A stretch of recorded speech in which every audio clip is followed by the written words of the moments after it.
ত্রয়োদশ জাতীয় সংসদ নির্বাচনে মনোনয়নপত্র প্রত্যাহারের শেষ সময় ঘনিয়ে এলেও জামায়াত ইসলামীর নেতৃত্বাধীন ১১ দলীয় জোটে আসন সমঝোতার জট এখনও কাটেনি। এমনকি জোটভুক্ত দলগুলো এখন পর্যন্ত এক টেবিলে বসে চূড়ান্ত আলোচনাও করতে পারেনি। ৩০০ আসনের মধ্যে কোন দল কতটি আসনে নির্বাচন করবে সে সিদ্ধান্তও হয়নি চূড়ান্ত।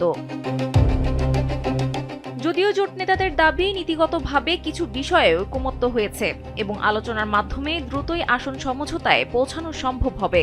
প্রতিটি আসনে একক প্রার্থী দেওয়ার ওয়ান বক্স নীতি বাস্তবায়নে তারা অনড় অবস্থানে রয়েছেন। জোটের দায়িত্বশীল একাধিক নেতার সঙ্গে কথা বলে জানা গেছে, ইসলামী আন্দোলনের সম্মানজনক সংখ্যক আসন দাবির বিষয়টি সুরাহা না হওয়ায় মূলত চূড়ান্ত পর্যায়ে গিয়েও সমঝোতা আটকে আছে।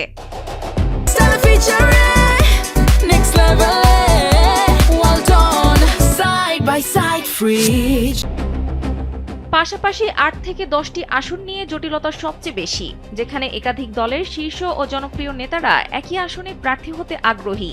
এ অবস্থায় জোটের নবীনতম দল জাতীয় নাগরিক পার্টি এনসিপির তুলনামূলকভাবে সুবিধাজনক অবস্থানে রয়েছে। কয়েকটি আসন ছাড়া তাদের জন্য নির্ধারিত প্রায় ৩০টি আসন নিয়ে বড় কোনো জটিলতা নেই বলে জানা গেছে। বিশেষ করে দলটির শীর্ষ নেতাদের আসন বণ্টন নিয়ে তেমন কোনো বিড়ম্বনায় পড়তে হচ্ছে না। সর্বশেষ রোববার জামায়াতে ইসলামীর আমির ডাক্তার শফিকুর রহমানের সঙ্গে বিশেষ সাক্ষাৎ করেন এনসিপির আহ্বায়ক মোহাম্মদ নাহিদ ইসলাম।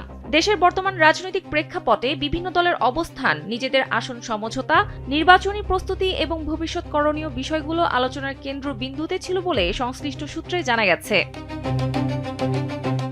জোটভুক্ত দলগুলোর একাধিক নেতার সঙ্গে কথা বলে জানা গেছে, আসন সমঝোতা প্রায় চূড়ান্ত পর্যায়ে পৌঁছেছে।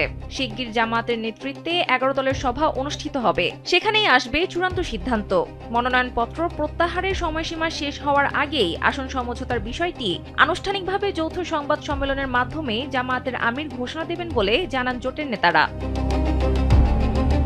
সানজিদা ইসলাম, কালবেলা।